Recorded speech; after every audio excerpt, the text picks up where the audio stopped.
السلام عليكم ورحمة الله وبركاته. حلقة جديدة وخط أزرق على شاشة التلفزيون المصري والقناة الثانية. حلقة خاصة جدا من البرنامج تتناسب مع المناسبة المهمة اللي بنطل على حضراتكم من خلالها، وهو أسبوع عودة أرض سيناء 25 إبريل. وإن كنا اليوم في هذه الحلقة الخاصة أيضا نتشرف بأننا موجودون على هذه الأرض الطيبة في محافظة الشرقية، وفي جامعة عريقة هي جامعة الزقازيق، وتحديدا في مركز الدراسات والبحوث الآسيوية ومركز الدراسات الإسرائيلية. وعندما نتحدث عن هذه القمم من المراكز العلمية وروادها، سواء من الأساتذة اللي لهم بصمات كبيرة في كل العلوم، وخاصة ما يتعلق بدراسة إسرائيل والداخل الإسرائيلي، أو مركز الدراسات الإسرائيلية الذي أنشئ خصيصا للتعرف وكشف ما يدور داخل إسرائيل. في البداية بالطبع بنرحب بكل السادة الحضور، سواء الأساتذة الكبار القمم المصرية العلمية أو السادة الباحثين في مركز الدراسات والبحوث الآسيوية. وهناك كلمة في البداية أود أن ألقيها، وهي تحية من السيد الأستاذ الدكتور خالد عبد الباري والسيد الأستاذ الدكتور عبد الله عسكر، وهما رئيس جامعة الزقازيق والنائب. والرؤية الاستراتيجية للنهوض على مستوى مراكز البحوث والوحدات الخدمية، بحيث يكون قطاع البيئة داعم لمسيرة التنمية في محافظة الشرقية، ويسهم في التنمية المستدامة لاستراتيجية مصر 2030. إذن لكل مشاهدينا داخل مصر أو عبر النايل سات، أو في الإعادة لكل مشاهدينا عبر الفضائية المصرية الموجهة للولايات المتحدة الأمريكية وكندا، تحية خاصة وحلقة خاصة. ونرحب بالضيوف الكبار والكرام اللي بيسعدنا ويشرفنا إن هم يصحبونا على المنصة الرئيسية في قاعة طالما، وهذا المكان طالما نوقشت فيه رسائل علمية، ستكون أيضا محور لهذا الحديث. نرحب بضيوفنا الكرام الأستاذ الدكتور أحمد النادي، عميد معهد الدراسات الآسيوية. أهلا وسهلا دكتور. الأستاذ الدكتور نبيل أحمد حلمي، أستاذ القانون الدولي وعميد كلية الحقوق بجامعة الزقازيق الأسبق. أهلا وسهلا دكتور. الأستاذة الدكتورة هدى درويش، مدير مركز الدراسات الإسرائيلية ورئيس. أهلا يا فندم. أستاذ الدكتور ناجي هدهود، رئيس قسم الحضارات. أهلا وسهلا دكتور ناجي. أستاذ الدكتور فتحي العفيفي، رئيس قسم العلوم الاجتماعية. شرف لينا أن هذه النخبة من العلماء والأساتذة يكونوا بصحبتنا اليوم في خط أزرق. أهلا وسهلا. أهلا وسهلا. طبعا معنا أيضا مجموعة من الباحثين وشباب الباحثين والعلماء في المركز. خلونا نبدأ بالأستاذ الدكتور نبيل حلمي، أستاذ القانون الدولي. ويعني احنا في توقيت صعب دكتور نبيل، وهناك العديد من المخاطر اللي بتحيط بدولتنا، والمهم ان احنا نهتم بكشف ما يدور حولنا، سواء من خلال وسائل الإعلام أو سواء من خلال الأبحاث العلمية. عايز رؤية حضرتك لأهمية الدور اللي بتقوم به المراكز البحثية، خصوصا مراكز بحثية تكشف ما يدور داخل إسرائيل. شكرا جزيلا. بما اني انا يعني اول واحد سأتحدث، فبرحب بحضرتك والجموع التي تشرف على البرنامج الناجح اللي حضرتك بتديره، وهو الخط الأزرق. وأيضا في هذا الموضوع الهام، وهو النواحي التي تهم الدولة، ووجود حضرتك في جامعة الزقازيق، وهي جامعة فعلا من الجامعات الإقليمية المتقدمة والمهتمة بالحال المصري والرفع الكفاءة للطلاب والباحثين والمجتمع كله، وأكثر وأكثر أنك في معهد الدراسات والبحوث الآسيوية، وهو معهد يعني أعتقد أنه يعطي لمصر كثير من التحليلات العلمية والدراسات في شأن الآسيوي الذي نهتم به الآن في هذا. أما بقى مركز الدراسات الإسرائيلية، يعني هذا المركز هو المركز الوحيد الموجود في مصر كلها، بالرغم من أهمية دراسة وتحليلات إسرائيل. إسرائيل لديها عدة مراكز لتحليل مصر وتحليل الدول العربية وغيرها، لكن أن يكون هناك مركزا للتحليل ما يحدث في إسرائيل وتقدم للخارجية وتقدم للجهات السيادية وتقدم لكل هذا، أعتقد أنه وجوده خارج القاهرة هي إضافة للأبحاث والسادة الأساتذة.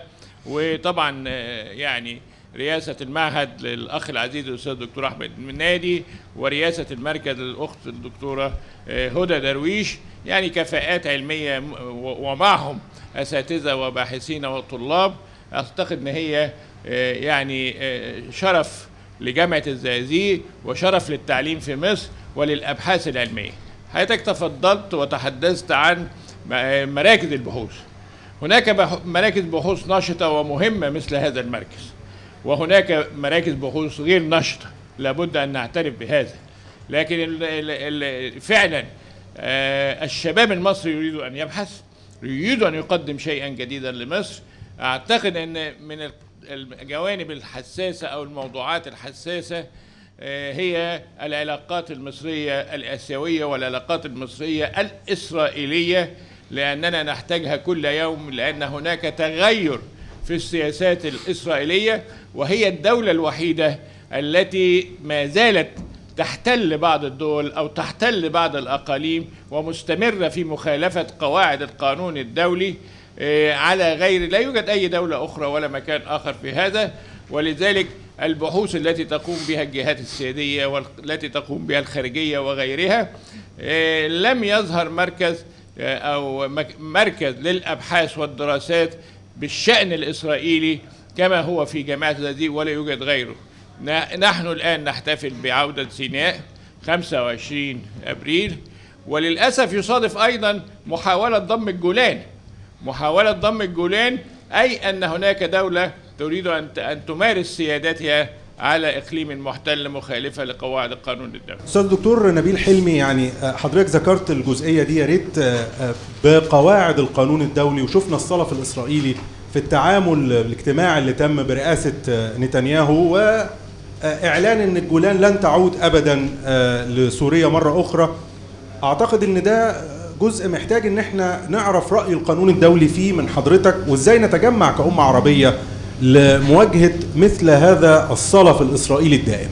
لا شك أن يعني ما تقوم به إسرائيل الآن في ضم الجولان هو عمل غير قانوني على الإطلاق، لأنه منذ بداية منظمة الأمم المتحدة اتفق المجتمع الدولي على أنه لا يجوز ضم أي أراضي بالقوة أو بالاحتلال أو بغيرها.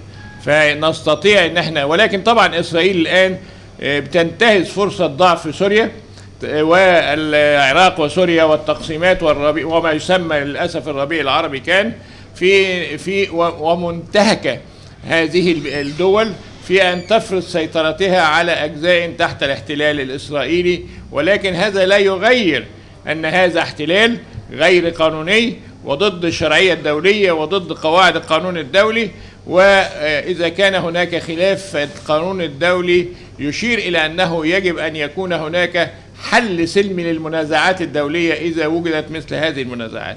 برضو لا يخفنا أبدا أن إسرائيل تقول أنها ضمت، لأنها عندما احتلت سيناء قالت أن هي ضمت، لأنها هدفها الأساسي كما نعلم من المحيط للخليج، في أنها ستكون الدولة اليهودية أو الدولة الإسرائيلية في هذا الشأن.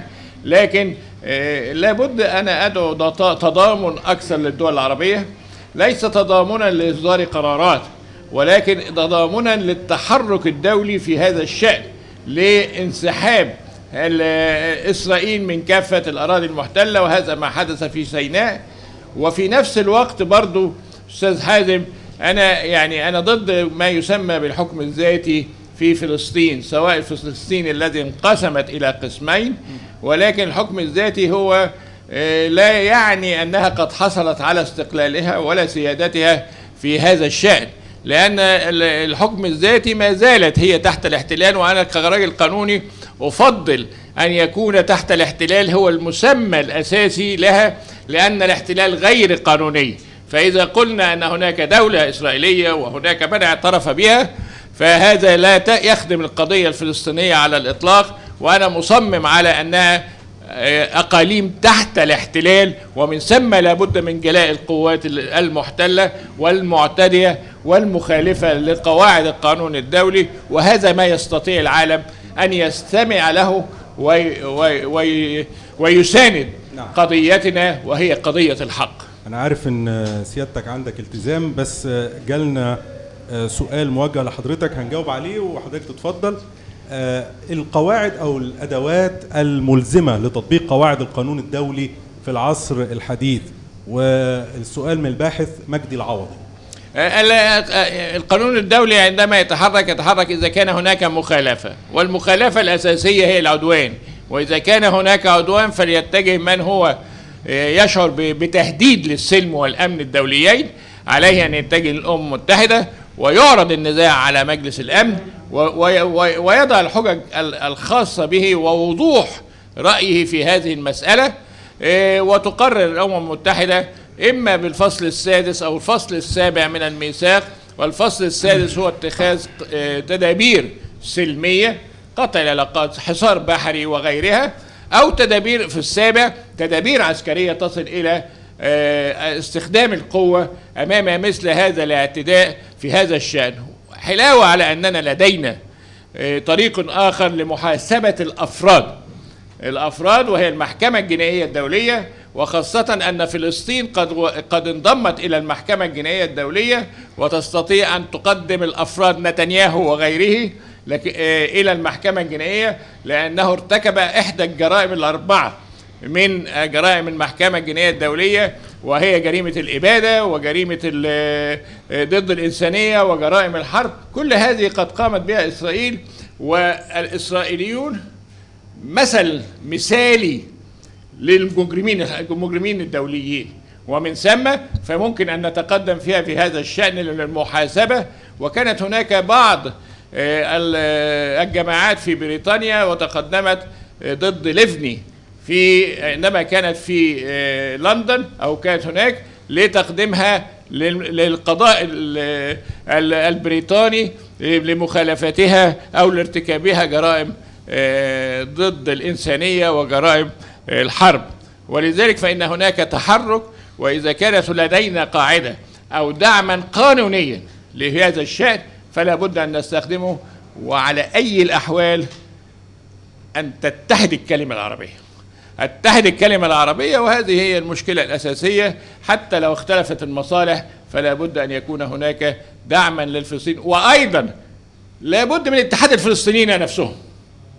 يعني الانقسام الفلسطيني ده هو الذي أراه أنه هو الأساس في ضعف هذه المسألة، لأن هناك من يريد أن يتحدث مع الضفة، وهناك من يريد أن يتحدث مع غزة، وكل هذا يضعف ويعني يوقعهم بينهم وبين بعض، ويستفيد المحتل الإسرائيلي في هذا الشأن. يعني أنا بوجه جزيل الشكر لحضرتك على المشاركة دي، وكان نفسنا يكون في وقت أطول من كده مع حضرتك، لكن أنا عارف إن في التزام يعني حضرتك لازم تتوجه له. بشكر حضرتك شكرا جزيلا أستاذ الدكتور نبيل حلمي، شرفتنا يا فندم، ودايما كده إن شاء الله تكون معانا في خط أزرق، ولينا لقاء أكيد مع حضرتك على الهواء مباشرة إن شاء الله. شكرا جزيلا وأهلا بكم في الزقازيق أولا، وبشكر المعهد ومركز الدراسات، لأنه فعلا فخر ليس فقط لجامعة الزقازيق ولكن أيضا للتعليم والبحث العلمي في مصر وفي العالم العربي، وإن شاء الله. وشكرا لحضراتكم جميعا. شكرا جزيلا. عودة مشاهدينا مرة أخرى إلى خط أزرق، ونحن في حلقة خاصة في ضيافة معهد البحوث والدراسات الآسيوية ومركز الدراسات الآسيوية بجامعة الزقازيق، في دعوة كريمة لهذه الحلقة وجهت إلينا في التلفزيون المصري وفي خط أزرق من السادة الأساتذة والعلماء القائمين على المعهد والمركز. بنعود مرة أخرى وبنرحب بالضيف اللي انضم إلى المنصة، دكتور خالد سعيد، الباحث في الشؤون الصهيونية والترجمة. أهلا وسهلا دكتور. وبما أننا في هذا الصرح العلمي المعني بالشؤون الإسرائيلية والشؤون الآسيوية بصفة عامة، ومعنا عميد هذا المعهد، معهد البحوث والدراسات الآسيوية بجامعة الزقازيق، أستاذ الدكتور أحمد النادي. برحب بسيادتك يا دكتور أحمد. ومهم ان احنا في البداية نعرف يعني الدور اللي بيقوم به المعهد خصوصا في نتائج الابحاث، وده الشق اللي يعني انا حريص النهارده ان انا انقله من خلال الحلقة. دكتور احمد، نتائج الابحاث اللي يعني بتتم من خلال شباب الباحثين، وهل بتصل لمتخذ القرار بيتم الاستفادة بيها ولا لا؟ لان احنا في مركز بحثي مهم. بسم الله الرحمن الرحيم. أحمدك ربي حمد الشاكرين، وأشكرك شكر الحامدين، وأصلي وسلم على أشرف خلقك محمد صلى الله عليه وسلم. الشكر للسادة الحضور، والشكر للمنصة، والشكر الموصول للأستاذ حازم أبو سعود على مجيئه إلينا في هذا البرنامج القيم والشهير. يضرب في المثل: أعرف صديقك مرة واحدة، أعرف عدوك مرة واحدة، وأعرف صديقك 1000 مرة، فربما انقلب الصديق إلى عدو فيكون عالما بالمضرة. لا شك أن احنا ما أحوجنا إلى الدراسات إلى المتخصصة في الشأن الإسرائيلي لاستخدام الأدوات الناعمة للوصول إلى دراسات قيمة يستفيد بها النخبة السياسية في صنع القرار السياسي في مصر. دي أدوات ناعمة لابد من الوصول إليها في صورة أبحاث، في صورة ترجمات، في صورة أشياء متعددة عن هذا المعهد المتعلق بالشأن الإسرائيلي، والمركز المتعلق بالشأن الإسرائيلي، والمعهد المتعلق بالدراسات الآسيوية. لأن نعلم أن إسرائيل لها أذرع متعددة سواء في داخل الوطن العربي أو في الشأن الآسيوي، وبالتالي لابد من تتبع هذه الأذرع والوقوف عليها في صورة دراسات مستهدفة تخدم الأمن القومي المصري.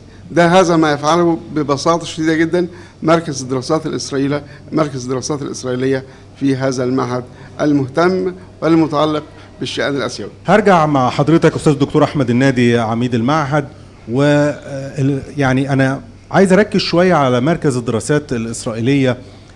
جات نشأته ازاي، والاهداف والتأسيس، وكمان يهمني التمويل، يعني مصادر التمويل للمركز، وادينا كده رؤية اكبر على المركز. طبعا حضرتك عميد معهد الدراسات والبحوث الآسيوية ورئيس مجلس إدارة مركز الدراسات الإسرائيلية، فممكن حضرتك توضح لنا الصورة دي اكتر؟ اكيد، شكرا على السؤال. الحقيقة ان مركز الدراسات الإسرائيلية أنشأ بقرار وزاري رقم 135 في 15/8/2007.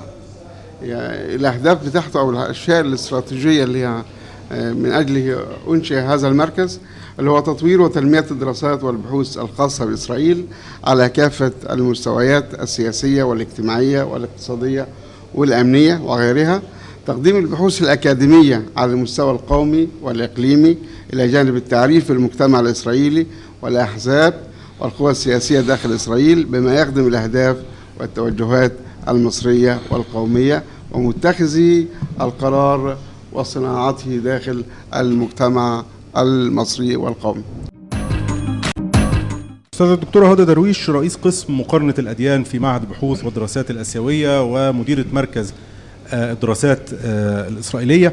يعني دكتورة، أنا يعني بتخوف بعض الشيء من تعامل أفراد الكتيبة العبرية مع مركز آخر موجود في مصر لكنه تابع للسفارة الإسرائيلية، وهو المركز الأكاديمي الإسرائيلي.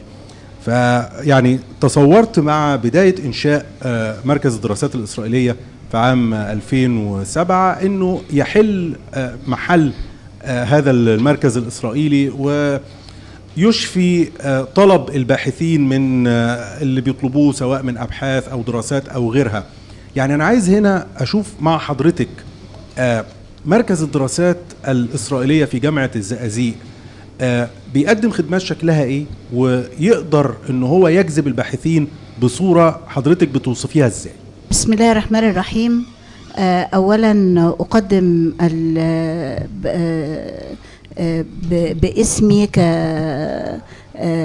باسم أعضاء إدارة ومجلس إدارة مركز الدراسات الإسرائيلية ومعهد الدراسات الآسيوية في جامعة الزقازيق، باسمهم جميعا أقدم وافر الشكر والتقدير لبرنامج خط أزرق، حيث إنه هو البرنامج العلمي المقدر والذي يشاهده الكثير من الجمهور، وهو برنامج حقا هو عالي المستوى من الناحية العلمية. فنشكر جهدهم ونشكر أنهم، لا أعتقد أنها المرة الأولى التي يتركوا فيها الاستوديو ويأتوا إلى جامعة من جامعات مصر، وده دليل على خدمتهم للعلم وخدمتهم للبحث العلمي والوطن والمشاكل التي تهم الوطن والوطن العربي جميعا. مشكورك يا دكتور، ويعني شرف لينا ان احنا النهارده في رحاب جامعة الزقازيق وفي هذا المعهد الكبير. شكرا احنا جزيلا. اللي بنشكركم جدا. المسألة الثانية لسؤال حضرتك بالنسبة للمركز الأكاديمي الإسرائيلي، هذا المركز أقيم أو أسس عام 1982 تطبيقا لأحد بنود اتفاقية كامب ديفيد، وكان هذا هو المركز الأول الذي يقام في مركز علمي يقام عن الدراسات الإسرائيلية، ولكنه طبعا هذا المركز وهو مقام في مصر، وهذا المركز أيضا طبعا كل توجهاته وكل دراساته ومؤتمراته وندواته كلها تتحدث من في الشأن الإسرائيلي ورؤية ومنظور إسرائيلي بحت. أما دراسة العرب والمسائل التي تهاجم ضد العرب، دي مسألة كانت تهم هذا المركز نتيجة لأنه يأخذ خط استشراقي وتمويله أساسا من إسرائيل، وكل المشرفين عليه من الجانب الإسرائيلي والمتخصصين الإسرائيليين، ولكنه كان يمول من الحكومة هناك. فكان هذا هو المركز الوحيد الموجود أمام الدارسين والباحثين والطلاب، وهو كان من المعروف أن الدراسات الإسرائيلية من الصعب الحصول على المراجع والموسوعات التي كانت تضمها مكتبة هذا المركز، ولكن الآن أعتقد أن هذا المركز أصبح هامشي، وذلك بعد ظهور الإنترنت والكتب التي يحتاجها الباحثين والدارسين، وأيضا وعي الشباب، وأن الشباب الآن أصبح عنده وعي كبير في معرفة المخططات ومعرفة المؤامرات ومعرفة الأهداف المختلفة والتوجهات إذا كانت صحيحة أو مغلوطة. طيب يا فندم، مركز الدراسات الإسرائيلية في جامعة الزقازيق، هل لديه من الأدوات والإمكانيات ما يحقق له أنه هو يؤدي المهمة الصعبة دي في يعني تقديم، أنا شايف هنا يعني الأنشطة والأهداف لمركز الدراسات الإسرائيلية في جامعة زقازيق كتيرة جدا، فهل الأدوات والإمكانيات الموجودة متوفرة للدرجة اللي المركز يقدم بها هذه الخدمات بكفاءة؟ الحقيقة حضرتك لمست نقطة هي مشكلة من المشاكل التي تعوق حركة المركز، وهي التمويل والموارد المالية. فالمركز يريد مكتبة كبيرة بها الموسوعات وبها الكتب المتخصصة، بنحاول أن نأتي بها ولكن بمجهودات ذاتية وشخصية، وهذا مما يعوق حركة المركز. وأيضا المركز يحتاج باحثين ويحتاج مترجمين في اللغة العبرية. لا نستطيع يعني دفع رواتب سواء كان بالتعاقد أو أي شيء، فهذه الأمور بتعوق حركة الأبحاث عندنا. ولكن لدينا أمل كبير في سعادة رئيس الجامعة الحالي والأستاذ وسعادة النائب، نائب شؤون البيئة الأستاذ الدكتور خالد عبد الباري والأستاذ الدكتور عبد الله عسكر، وهما يعني وعدونا إن شاء الله بتمويل وبحل كل المشكلات. وهذا ينطلق من تحقيق أهدافنا نحو خدمة أمن بلدنا الوطني وخدمة صناع القرار، لأن دراستنا ليست قليلة ولكنها كثيرة جدا، ونقيم الندوات ونقيم المؤتمرات، وكل هذا من مجهوداتنا الذاتية.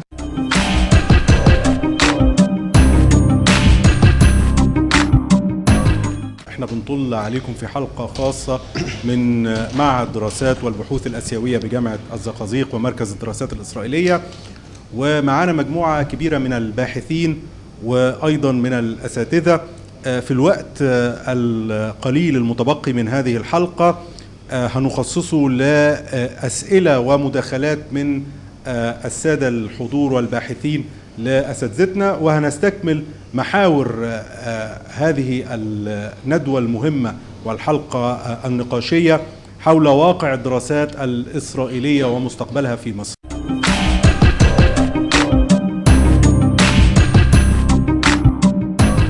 بيان أهمية سيناء بالنسبة لليهود في المنظور العقدي والفكري اليهودي. نعم. وتوضيح أهمية سيناء تاريخيا وجغرافيا ودينيا، العوامل الدينية التي دعت اليهود إلى احتلال سيناء ومحاولة السيطرة عليها، إبراز منزلة سيناء في اليهودية وما أهميتها، إبراز منزلة سيناء في الإسلام والمسيحية. عايزة أوضح بس إن الرسائل أو الخطط البحثية التي بتتحدث عنها الباحثة دي كلها خطط ورسائل بنقوم بعملها في معهد الدراسات والبحوث الآسيوية، ونقدمها. هذه الأبحاث بتفيدنا ونستفيد منها في عمل المركز. هذه الأبحاث التي يتحدثون عنها الباحثين هي مشروعات بحثية وهي خطط بحثية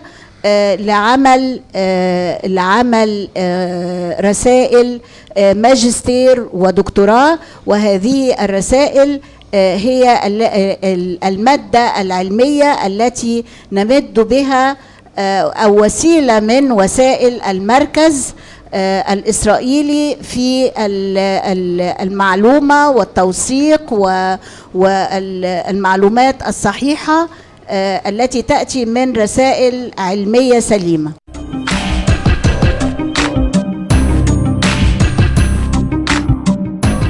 عنوان الرسالة بتاعتي حائط البراق بين الادعاء اليهودي والحق الإسلامي، دراسة تحليلية مقارنة.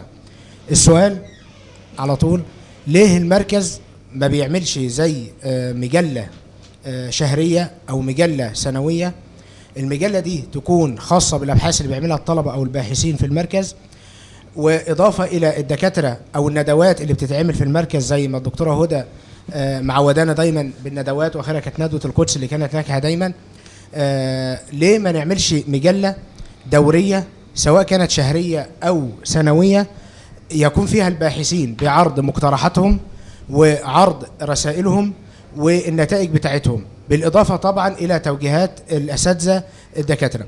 السؤال الثاني، ليه الإعلام ما بيصوبش توجهه نحو المركز؟ وليه الأساتذة المختصين باللغة العبرية ما يخرجوش يتكلموا أو يعملوا زي قناة أو يبقوا مداخلات لهم باللغة العبرية علشان يوجهوا الناس اللي في إسرائيل؟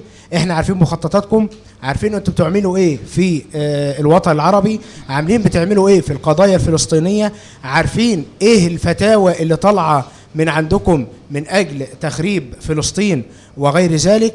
ليه الأساتذة اللي هم مختصين باللغة العبرية ما يخاطبوهمش بنفس اللغة بتاعتهم؟ بشكر ابن الباحث، بس هو ما عندوش خلفية عن بالنسبة للمجلات.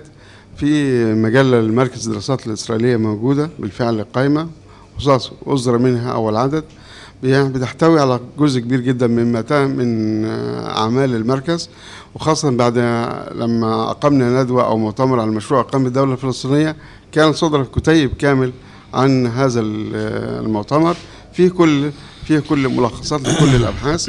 والمجلة دي تقريبا شبه نصف سنوية بتدار بشكل منتظم.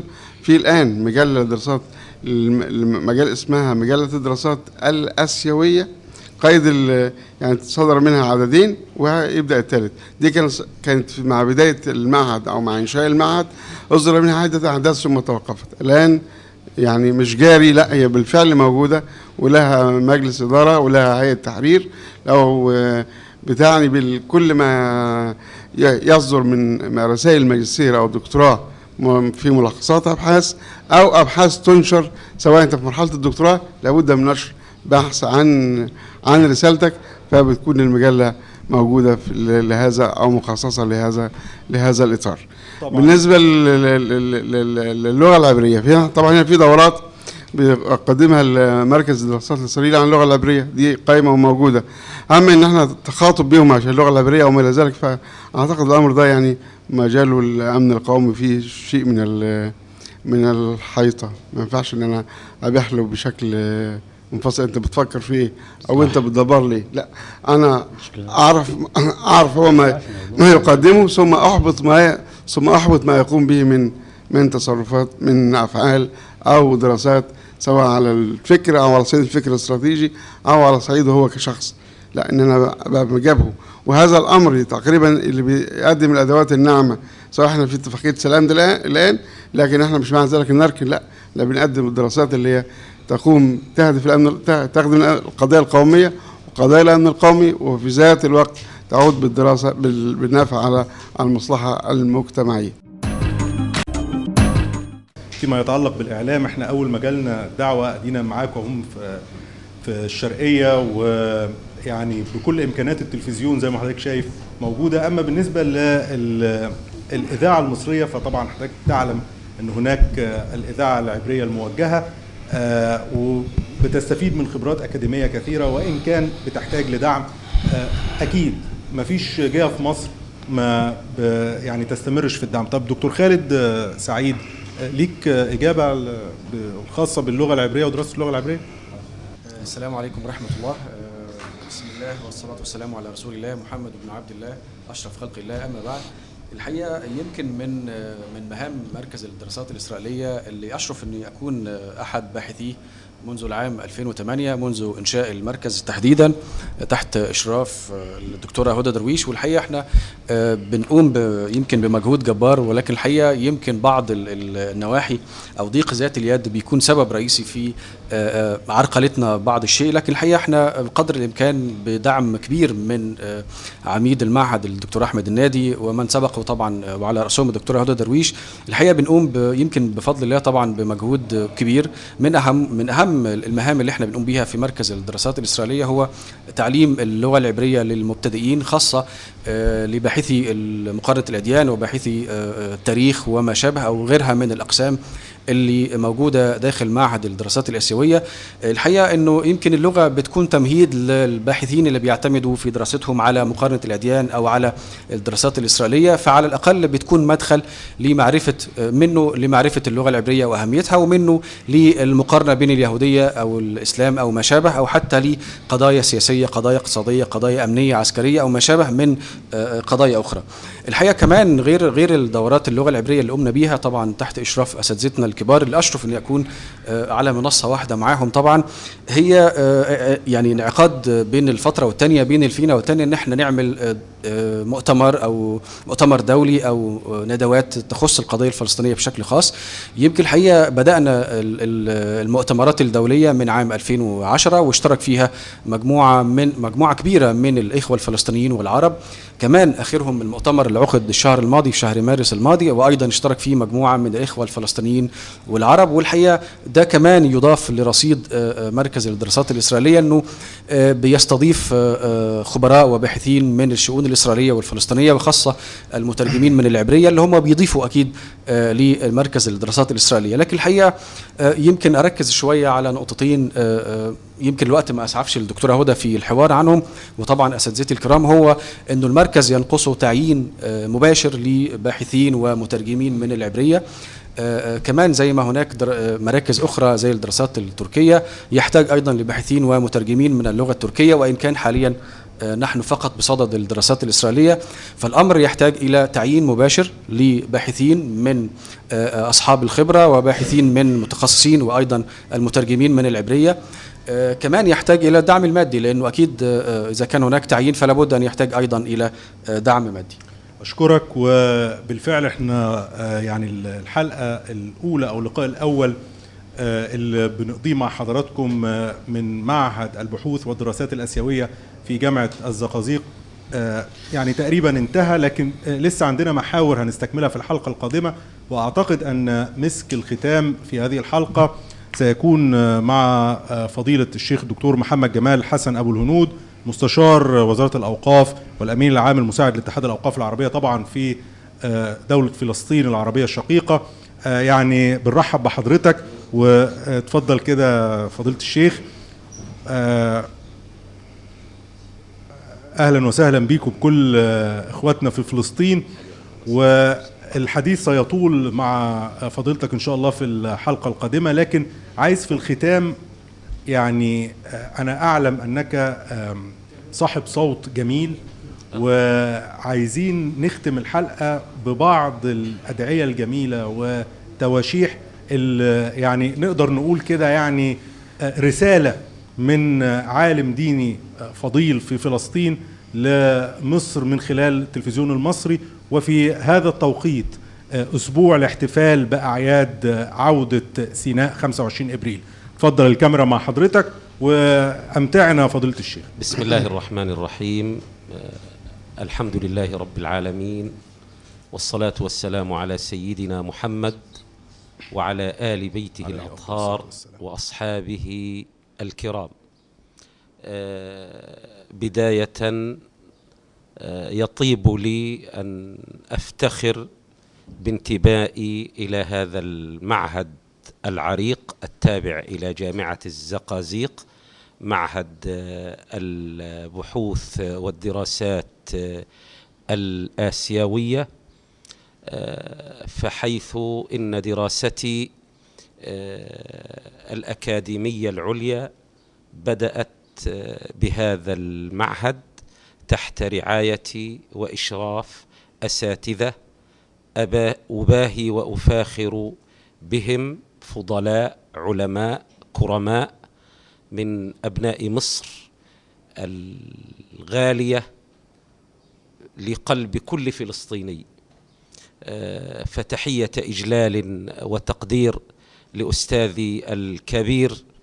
منذ بدأت دراستي في هذا المعهد الدبلوم الماجستير ثم الماجستير، عميد المعهد الأستاذ الدكتور أحمد النادي وأستاذتي المشرفة على رسالة الدكتوراه العالمة الخبيرة في قسم الأديان والدراسات الإسرائيلية الأستاذة الدكتورة هدى درويش، جزاها الله عني خيرا. لزاما علي أن أقدم الشكر لأساتذتي على المنصة، فلا يشكر الله من لا يشكر الناس.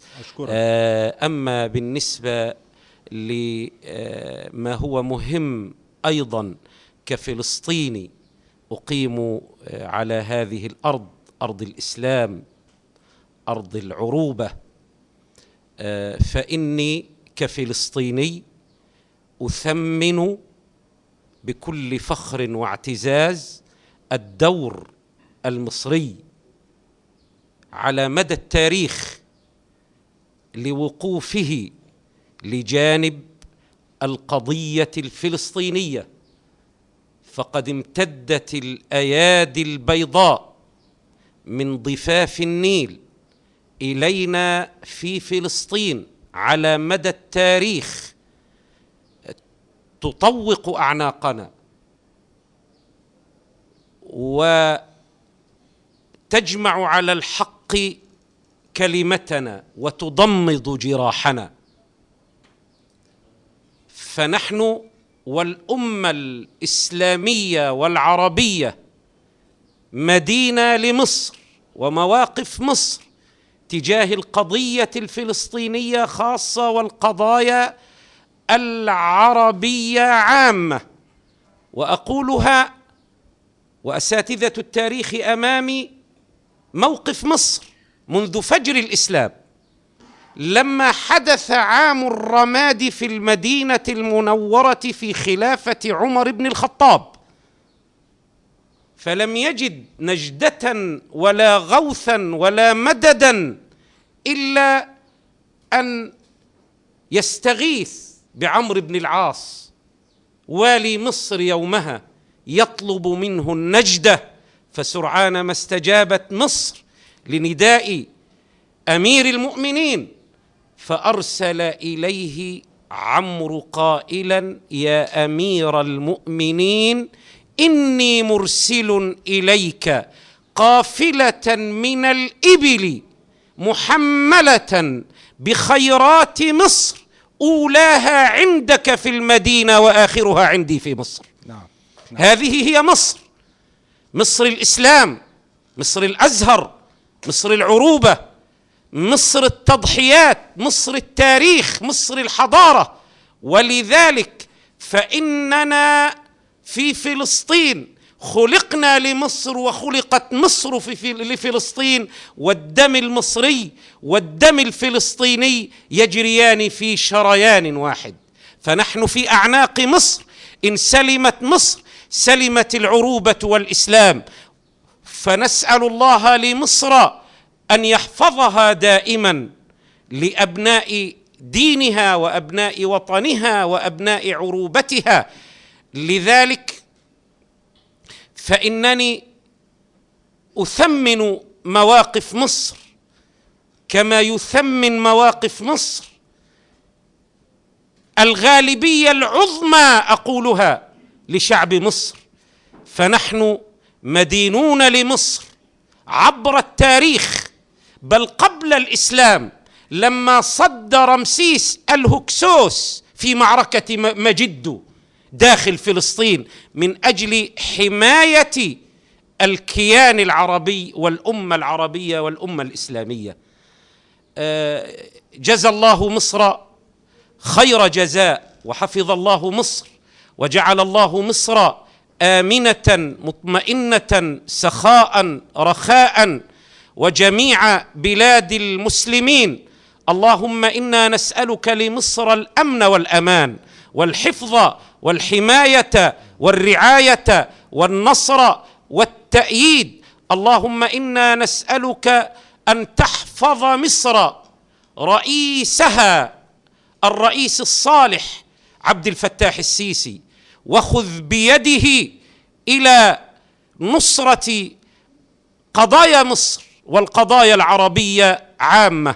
كما ونسألك يا ربنا أن تحفظ لمصر جامعاتها، أن تحفظ أزهرها، أن تحفظ جيشها، أن تحفظ نيلها. اللهم ونسألك أن نصلي معا وسويا في رحاب المسجد الأقصى. شكرا جزيلا فضيلة الشيخ محمد جمال أبو هنود. ويعني بهذا الدعاء الرائع لمصر نختتم أولى حلقتنا في هذا المكان وهذا المعهد الكبير، المعهد العلمي والبحثي الهام في الشؤون الآسيوية والإسرائيلية، معهد البحوث والدراسات الآسيوية بجامعة الزقازيق ومركز الدراسات الإسرائيلية بالجامعة. ونستكمل هذا اللقاء مع هذه الصحبة الرائعة من العلماء الأجلاء والباحثين داخل هذه القاعة التي قلت وأكرر طالما حضرنا فيها مناقشات علمية هامة. واليوم نحن معكم في خط أزرق من هذه القاعة داخل جامعة الزقازيق. الأسبوع المقبل إن شاء الله خط أزرق جديد، انتظرونا.